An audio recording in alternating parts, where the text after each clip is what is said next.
이렇게 하면 송금 수수료가 300엔밖에 안 들죠.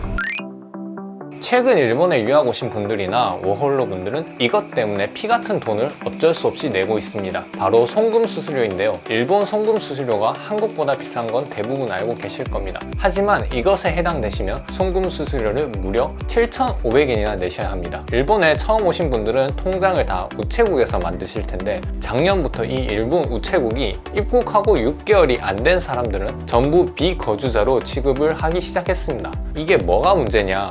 비거주자는 송금 수수료가 해외 송금 보낼 때랑 똑같이 적용됩니다. 그러니까 일본 내에서 친구끼리 돈을 주고 받을 때 일반적인 송금 수수료 300엔이 아닌 3,000엔 이상을 내야 한다는 거죠. 제가 은행에 가서 얻어온 공식 안내문입니다. 비거주자 고객님을 위한 중요 통지, 작년 5월 6일부터 바뀌었다고 하네요.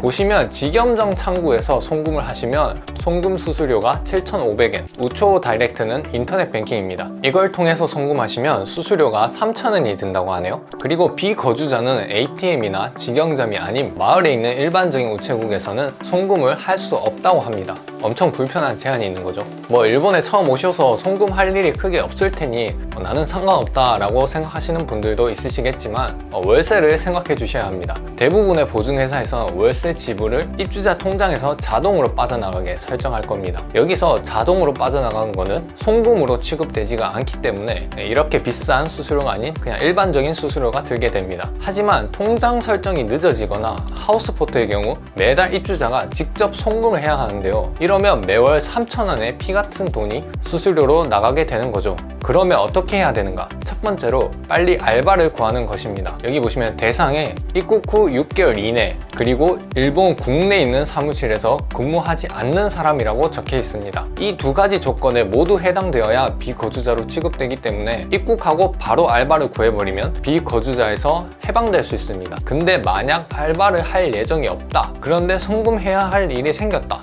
대표적으로 월세 내는 거죠. 그러면 유초를 이용하시지 마시고 다른 은행에 가셔서 무통장 입금을 하시면 됩니다. 네, 유초는 무통장 입금이 안 되기에 다른 은행에 가셔서 꼭 무통장 입금 송금을 해주셔야 합니다. 네, 직접 해볼까요?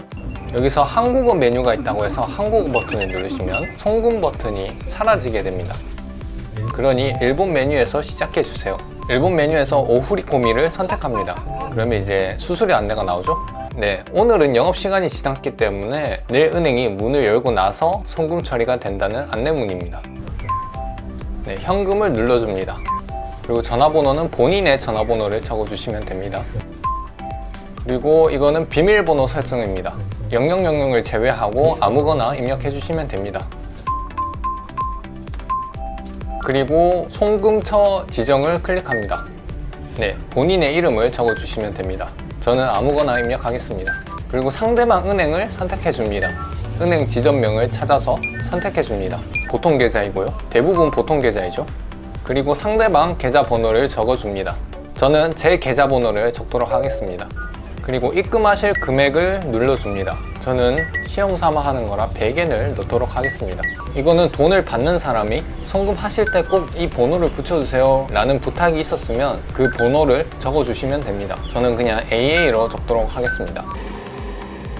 송금할 수 있는 방법은 지폐가 있고 동전도 가능합니다. 저는 동전을 선택했는데 지갑에 동전이 없었기 때문에 다시 종이로 설정을 했습니다. 금액을 딱 안 맞추셔도 옷쓰리가 나오기 때문에 송금하실 금액 플러스 수수료보다 더 큰 금액만 넣어주시면 됩니다.